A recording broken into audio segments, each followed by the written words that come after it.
ఈ ఘటన అంటే తొక్కిసలాట అల్లు అర్జున్ వల్ల జరిగింది అనేది ఒక రీజన్ కనిపిస్తుంది కదా. ఎందుకు సార్ పాతగాయని మళ్ళీ రేపుతారు? అట్ ద సేమ్ టైం మీ మీద కేసు కూడా అల్లు అర్జున్ అనేది ఉంది. పాములు పట్టేవాడు పాము కాటికే పోయినట్టు కళా వైద్యుడు కళా వైద్యం వికటించి కాళ్ళు చేతులు పోగొట్టుకున్నాడు.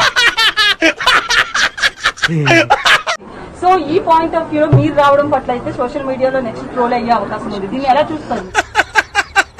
అమ్మా నువ్వు ఆ మాట ఇస్తే చాలు చిడుగుడు అనేసుకుంటానమ్మా. చూడండి, నా కేసు కోర్టు పరిధిలో ఉంది కాబట్టి నేను మాట్లాడటం కరెక్ట్ కాదు.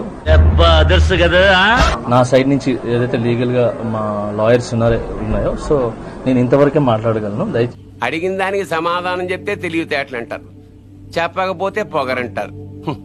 మరి నన్ను ఏం చేయమంటారు? దయచేసి నన్ను అర్థం చేసుకుంటారని చెప్పి చాలా మంది అర్జున్ కలిశారు, వాళ్ళ మద్దతు ప్రకటించారు. మీరు మాట్లాడారా ఫోన్ లో అల్లు అర్జున్ తో? సార్ పిల్లలకు పెట్ట ఈ రేంజ్ లో తింటున్నాను సార్, ఇవన్నీ కూడా నేను చెప్పాను కదా సార్. నేను నా కేసు కోర్టు తీసుకొచ్చావు, బాగుపడతావు పిచ్చి వెదవా. సోషల్ మీడియాలో మీ అరెస్ట్ అయితే అల్లు అర్జున్ కారణం అనేది చాలా వరకు ట్రోల్ అయింది కదా. మీరు ఎంతవరకు బిలీవ్? నేనేనా? Thank you so much. జై హింద్. మాస్టర్ అది కదా, ఒక్క నిమిషం. ఇప్పుడు ఇక్కడ సాయం ప్రకటించారు కదా మాస్టర్, మనం చెప్పింది వాడు చేయడయ్యా, వాడికి వచ్చిందే చేస్తాడు. జాతకాలను బట్టి జరుగుతాయి ఏదైనా కానీ. ఇప్పుడు అల్లు అర్జున్ జాతక రీత్యా ఆయనకు 6వ ఇంట్లో శని ఉన్నాడు కాబట్టి అది జరుగుతుంది. సార్ లెగ్గు నాయనా లెగ్గు నువ్వేగా తీసుకొచ్చింది, నేను అప్పుడే భయపడ్డాను. ఆ పాద మహిమ అంతా ఇంతానా? ఎవ్వరు అతిథులు కాదు. నేను చెప్పదలుచుకున్న పాయింట్ ఏంటంటే కలియుగంలో డబ్బు ఎక్కడ ఉంటుందో రిస్క్ అక్కడ ఉంటుంది. చెప్పడం జరిగిపోతుంది, మొక్క జరుగుతుంది. అవన్నీ నమ్మే ఉంటే నీ ఫేస్ లాగే నువ్వు ఏదో కన్నాలేసుకు బతకాల్సి వస్తుందిరా. No development comfortable zone. ప్రతి దగ్గర సమస్యలు ఉంటాయి, సమస్యలు ఉండకుండా ఎక్కడా ఉండదు. సో వాళ్ళు ఫేస్ చేయాలి అంతే. వచ్చినప్పుడు ఫేస్, నేను ఎట్లా అయితే కష్టకాలంలో నేను ఫేస్ చేస్తానో సమాజం అందరూ ఫేస్ చేస్తారో ప్రతి ఒక్కరు ఫేస్ చేయాల్సిందే. చెప్పావురా? ఇందులో నీకేం అర్థమైందిరా? అర్థం కాకే ఏం చెప్పావురా అని అడిగాను. కొన్ని ఒక సంఘటన కావాలని ఎవరు చెయ్యరు. సో లక్షల మంది గ్యాదర్ అయినప్పుడు, వేల మంది గ్యాదర్ అయినప్పుడు కొన్ని ఇన్సిడెంట్స్ జరుగుతాయి. జాతకం బాగుందని అల్లు అర్జున్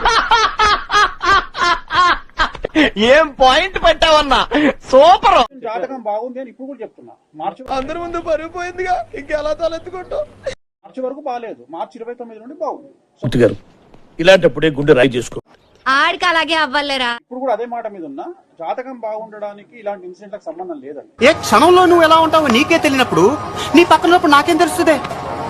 ఇలాంటి ఇన్సిడెంట్ వేరు. ఇది దీని వల్ల ఆయన ఏం నేర్చుకుంటారో, ఫర్దర్ గా ఆయన ఎట్లా బిహేవ్ చేస్తారనేది ముఖ్యం తప్ప మీరేంటో మీ విధానాలు ఏంటో ఇప్పటికి నాకు అర్థం అవరో బాబు. నా జీవితానికి ఏదైనా అసంతృప్తి ఉందంటే అది ఇదే. ప్రతిదీ మన జీవితంలో తప్పులు, సమస్యలు అనేటువంటివి మనం మారడానికి, మనం ఇంకో 10 మెట్లు ఎదగడానికి అవకాశాలు ఇస్తాయి. నేను పిచ్చోడిని అనుకున్నావు కదూ? మా సార్ ఇంత ఇంటెలిజెంట్. ఇప్పుడు ప్రస్తుతం ఇక్కడికి రావడానికి కారణం ఏంటంటే ఏంటి సార్ అది? తెలీదు, గుర్తులేదు, మర్చిపోయా. ఈ కుటుంబానికి 2 కోట్ల రూపాయలు మా తరపు నుంచి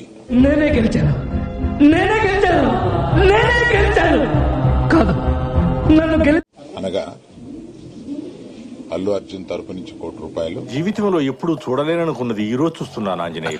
నిర్మాతలు శ్రీ రవి గారు, నవీన్ గారు కలిపి ఒక 50 లక్షలు మైత్రి మండుతున్నట్టుంది.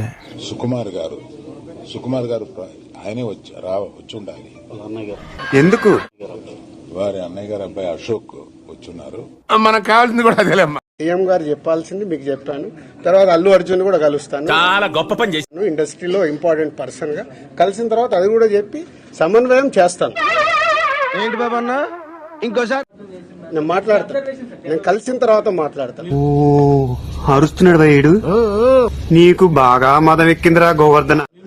మీకు అదే మళ్ళీ నన్ను కూడా కాంట్రవర్షియల్ క్వశ్చన్ వేసి తీసుకురావద్దు. నేను ఇంకా కలవలేదు, కలిసిన తర్వాత మాట్లాడతాను. Intelligent fellow. ఇప్పుడు సీఎం గారు పాయింట్ ఆఫ్ లో మొత్తం విన్నాను, అన్ని చెప్పాను. ఆయన పాయింట్ ఆఫ్ లో విన్న తర్వాత నెక్స్ట్ ప్రెస్ మీట్ లో మాట్లాడతాను. మీతో కూర్చోవడం నాదే బుద్ధి తక్కువ. చూడటం కాదండి, మీరు చెయ్యాలంతే.